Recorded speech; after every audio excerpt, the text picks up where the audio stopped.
માત્ર ફિલ્મી દુનિયાથી જોવાની દ્રષ્ટિનો નથી વિષય, વિકૃત ભાવથી જોવાનો વિષય નથી.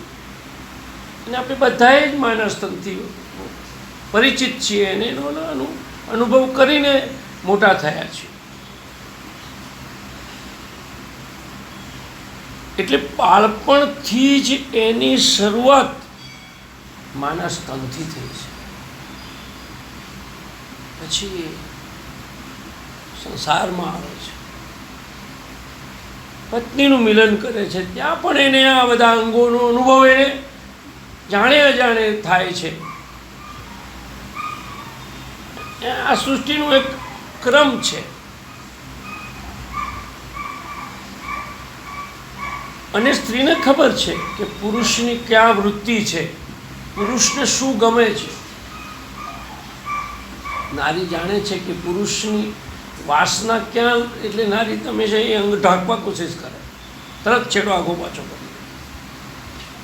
પુરુષની વૃત્તિ જાણે છે એમ પુરુષ સ્ત્રીની વૃત્તિ જાણે છે. પણ વધારે સ્ત્રીને વધારે ખબર પડી જાય કે આ મને ખરાબ ભાવથી જુએ છે. તમે નિર્મળ દ્રષ્ટિથી જુઓ તો કલાકો તમારી સાથે કાઢી નાખે.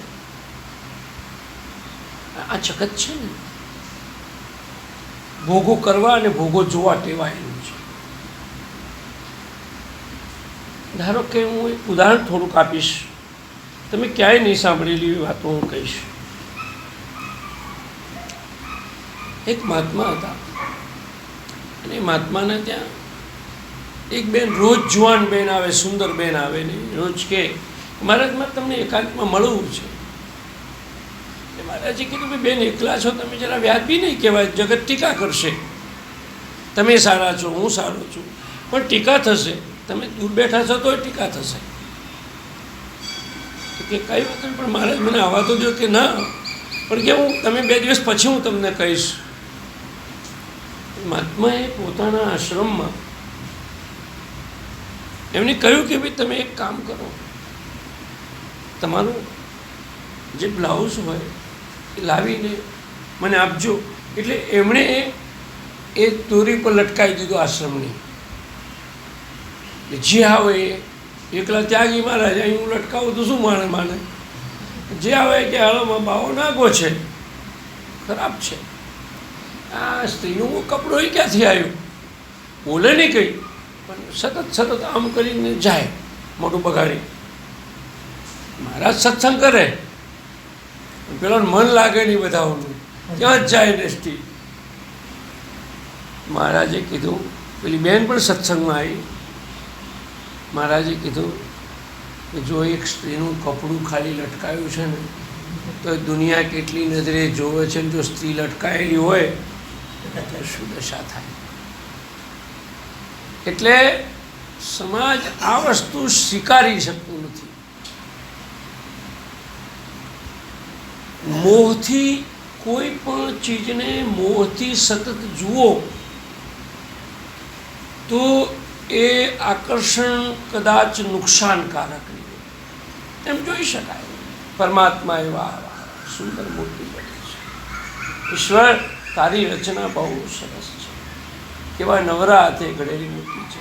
શિવાજીનો પ્રસંગ છે. એના સૈનિકો એક મુસ્લિમ સ્ત્રીને લઈને આવ્યા કે આની તમારી રાણી બનાવી દો, બહુ રૂપાળી. શિવાજી તો કદરૂપા છે, કારણ કે એમની મા જીજાબાઈ છે ને રૂપાળા નહોતા. એટલે શિવાજીએ કહ્યું કે ઓહો હો હો, આના જેવી મારી મા રૂપાળી હોત તો હું પણ એના જેવો રૂપાળો હોત. જાઓ એને પાછી મૂકી આવો જ્યાંથી લાયા હતા ત્યાં. આ દ્રષ્ટિ કઠણ છે, તમારા માટે કઠણ છે ને અમારા માટે કઠણ છે, પણ એને સંયમિત જીવનથી, સમજણથી ભાગશો તો મરી જશો. આ ધ્યાન રાખજો. ભાગી ગયા ને તોય મરી ગયા, ને દોડીને નિહામે ગયા તોય મરી ગયા. વચ્ચે અટકીને ખાલી દ્રષ્ટા બનવાનું છે. દૂર ભાગવાનું નથી, નજીક પણ જવાનું. બધા એમ કહે છે ભાઈ, અમે બધા સાધુ એમ કહીએ સ્ત્રી તો મળમૂત્રનું પૂતળું છે, વિકારનું સાધન છે. તો તમે શું છો? મળમૂત્રનું પૂતળું આપણે બધા છીએ ને. જ્યાં સુધી આપણો મળમૂત્ર જોયો આપણે નહીં જોઈએ ને ત્યાં સુધી પેલો મળમૂત્ર દેખાશે, એ સુંદર જ દેખાયા કરશે. સૌંદર્ય પામતા પહેલા સૌંદર્ય બનવું પડે. સુંદરતા મેળવતા પહેલા સુંદર બનવું પડે. સૌંદર્ય વેડફી દેતા નાના સુંદરતા. એટલે એને મોહથી ન જા, એને મોહથી ન છું. તમે બધા સંસારી છો, છતાંય તમારો મોહનો અંત નથી આવતો. આવી જાય તો સારી વાત, પણ અઘરું છે. માનસિક શરીરથી આવી જાય કદાચ, પણ મનથી ના આવે. ક્યારેક મનથી આવે તો શરીરથી ના આવે, ને શરીરને મનથી બેથી જો આવી જાય ને તો સારી વસ્તુ છે. તમારી સામે સ્ત્રી છે ને છતાંય તમે કંટ્રોલમાં છો, એનાથી તો મોટા મહાન સિદ્ધિ જ નથી. તમે હોનાનો થાળ છે ને એને ઠુકરાઈ શકો છો, સોનાને ઠુકરાઈ શકો છો. એટલે રામાયણમાં લખ્યું છે, લક્ષ્મણ કહે છે, નારી નયન સર જાહી ન લાગા ઓ તુમ સમાન રઘુરાયા. નારીના નયનથી બચી ગયો ને એ રઘુરાય છે. અમારે એવું કહેવાય છે કે અમે વ્યાસપીઠ ઉપર બેસીએ ને ત્યારે માતાઓ, બહેનો, ભાઈઓ બધા જ હોય છે, પણ અમે એટલું માનીએ કે આ બધા પથ્થર છે એવું માનીને જ બોલતા હોઈએ. બધી સ્ત્રીઓ હોય કે પથ્થર બેઠા છે ને એવું માનીને જ બોલવાનું હોય. એવું ગોખવું જ પડે તો જ બોલાય, નહીં તો સ્લીપ ખાઈ જાવ, તો બોલવામાં સ્લીપ ખાઈ જાય. એમ કહેવાય છે. મારા બાપુજી મને એક વાત સરસ કહેતા કે વ્યાસપીઠ છે ને એ આરસપાળની શીડી છે, અને એના ઉપર સ્ત્રી રૂપી ઘી ઢળેલું છે. અને ત્યાંથી લપશો તો માણસ પડીને હેઠો પડી જાય, બેઠો ના થઈ શકે. એટલે માણસ છે ને પોતાના વિકારોને જોતો નથી,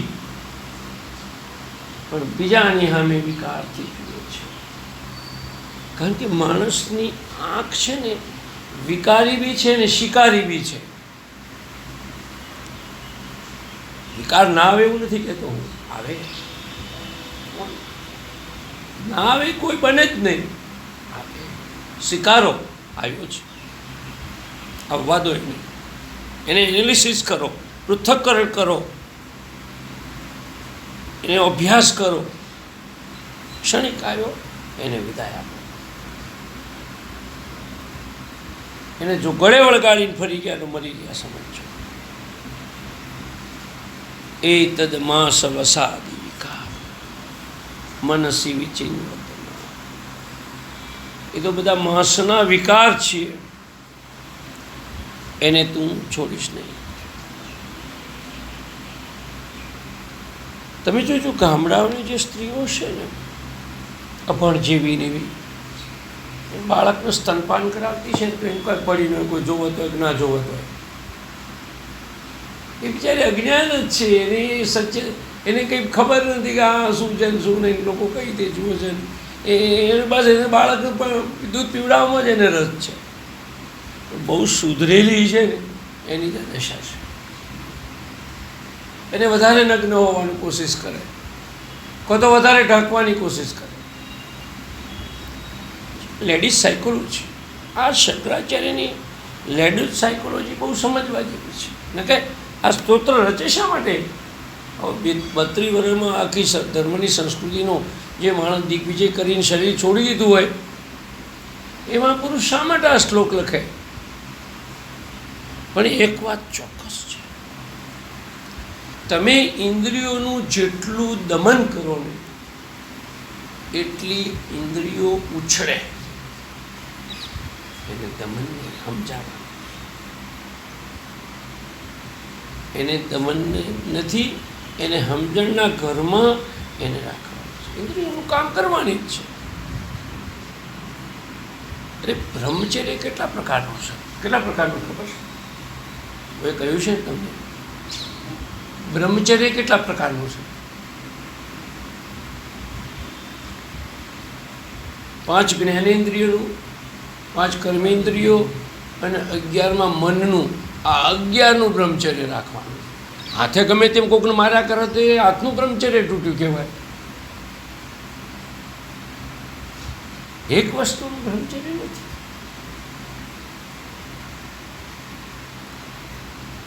દ્રષ્ટવા માગા મોહાવેશમ એતદ માસ વસાદિ વિકાર મનસી વિચિન્યત વારંવાર. ધારો કે અમુક સાધુઓ છે, મારા અભ્યાસમાં, દર્શનમાં, વાંચવામાં, ફરવાથી, અમારા સાધુ સમાજમાં ફરવાથી એક વાત અનુભવમાં આવી હોય કે સામાન્ય સંસારી માણસ કે આવારા માણસ ધારો કે કોઈ ખરાબ કામ કરે, કોઈ સ્ત્રી સાથે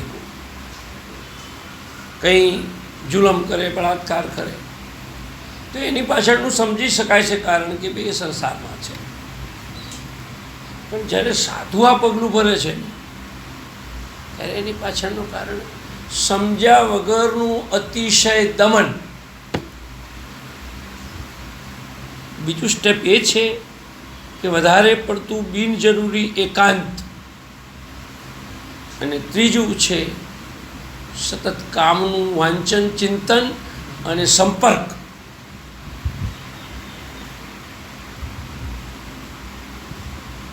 એકાંત તો લગભગ સારું નહીં, પતિ પત્નીનું બરાબર છે, એ સિવાયનું એકાંત તો લગભગ બહુ સારું જ નહીં. માતા પત્ની બરાબર છે, ભાઈ બહેન પુત્રીનું પણ બહુ એકાંત વધારે સારું નથી.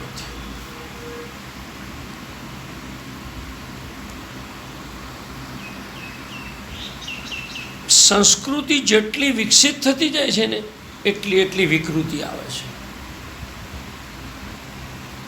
જેટલી સંસ્કૃતિ વિકસિત થતી જાય ને એટલી વિકૃતિ આવે છે. અમને આપણને બધાને યાદ છે, આપણે બધા જ સિનિયર સિટીઝન છીએ. જ્યારે ભણતા હતા ત્યારે તળાવમાં છોકરીઓ સાથે નહાતા હતા, 15-16 વર્ષના હતા. મારો તો અનુભવ છે.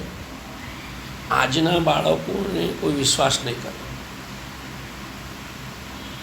કે એમને એવું શીખવવામાં જ આવી રહ્યું સતત. એમને નૈતિક ધોરણ શીખવવામાં આવતું જ